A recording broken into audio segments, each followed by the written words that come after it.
This is a comprehensive guide on protein as it relates to muscle building. You're going to learn the ins and outs and more than sufficient knowledge to get you going on your journey. The first thing you should know is your daily protein intake. What is the adequate amount you should be ingesting per day? There's so much debate on this topic. Every person you ask says something different. I've literally heard someone say, take 0.82 grams of protein per pound of body weight. In my opinion, at that stage, you're just getting too deep into the details and you're not going to get much benefit. You're going to get very marginal benefit from going that detailed. What I would personally do is err on the side of too much protein, because there's not much negative side effects of ingesting 200 plus grams of protein per day, despite the rumors. Our kidneys are pretty strong and they have no problem filtering out 200 plus grams of protein a day. However, if you do have a pre-existing kidney condition, this can lead to some issues. And obviously you can ingest too much protein, but I would argue it's a bit hard to do so. However, especially if you're a teenager, you should be ingesting high amounts of protein. It's actually linked to height growth, and this is evident just based on mechanistic data and statistical data. For example, the Dutch are the tallest or the second tallest population in the world, and they're about 6 foot on average.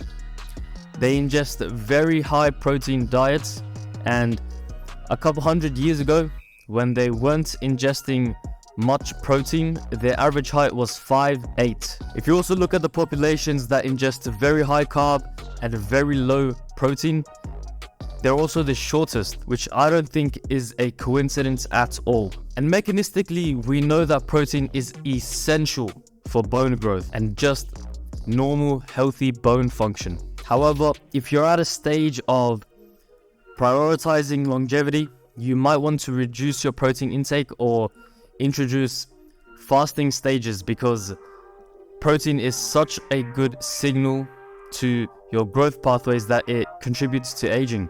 Okay, the second thing you want to understand is which protein to take. Which protein is high quality? The answer is animal-based protein.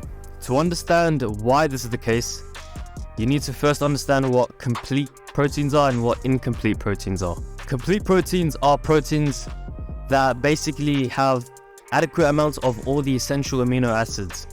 These essential amino acids cannot be synthesized by our body, so we must ingest them through our diet. There are a total of 20 amino acids altogether, and 9 of them are essential amino acids, which, as I said before, they must be ingested through our diet. The other 11 amino acids can be synthesized from these 9 amino acids. When we have an incomplete protein, one or more of the essential amino acids is lacking, and this basically becomes the rate limiting amino acid and basically hinders the optimal usage of the other essential amino acids. That one or more amino acid that isn't in adequate levels in the incomplete protein basically becomes the weak link. Proteins from animal sources are considered complete proteins, whereas vegan sources are considered incomplete proteins. Examples include nuts, legumes, wheat, grains, stuff like that. Soy and pea protein is a little better. However, it's not as complete as stuff you'll get from whey protein, from eggs, from meat, dairy, whatever animal-based sourced food you can think of. They're basically complete proteins. And on top of that, vegan sources have very low levels of the amino acid leucine, which most of us know by now. It's the major contributor to the signal to muscle protein synthesis. So stick to animal sources and make it your staple protein source in your diet. There's nothing wrong with ingesting a couple vegan sources here and there, but stick to the animal-based.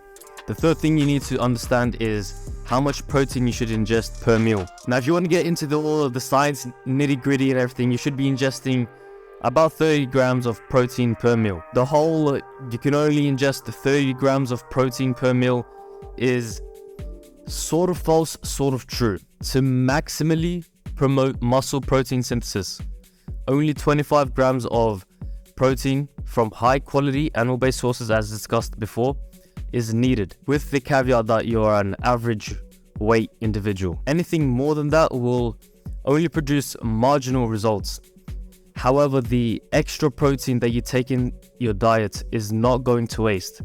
It's going to the production of stuff like hormones, enzymes, skin, hair, nails, stuff like that.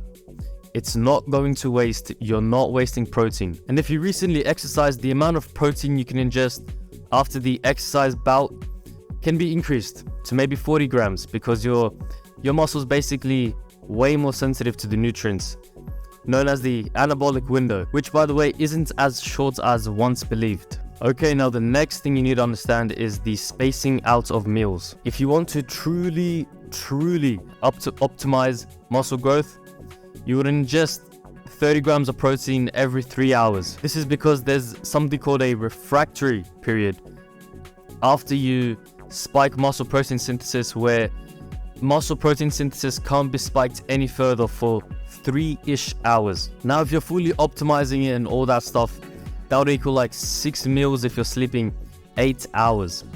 6 meals is quite a lot, and obviously it doesn't have to be full-blown meals where you're eating rice and chicken. It could just be a protein shake. But it's also just not good for longevity. Just eating 24/7 is definitely not a good idea. And the gains experienced from ingesting 30 grams of protein every 3 hours, in my opinion, is very marginal. It's not worth the investment unless you're a professional bodybuilder or something like that. So what I would personally recommend is 3 or 4 meals per day. It brings the right balance of health and longevity with optimal muscle protein synthesis. Also, one more tip, your body actually digests protein way better in the morning. So maybe prioritize your protein intake in the morning rather than the evening. But once again, maybe the gains are marginal in this instance as well. So do the research, see what you can do. It's just a little tip. We basically talked about your daily protein intake. We talked about which protein to take. We talked about how much protein per meal. And then we talked about spacing out of meals. I also talked about how protein is more readily digested in the mornings, and maybe if you want to optimize and shit like that, maybe have more protein in the morning. But other than that, that was basically the fundamentals of protein and what you need to know to get you started. Alright bro, if you enjoyed or learned during the video, please like it or comment. Helps the algorithm. Other than that, see ya.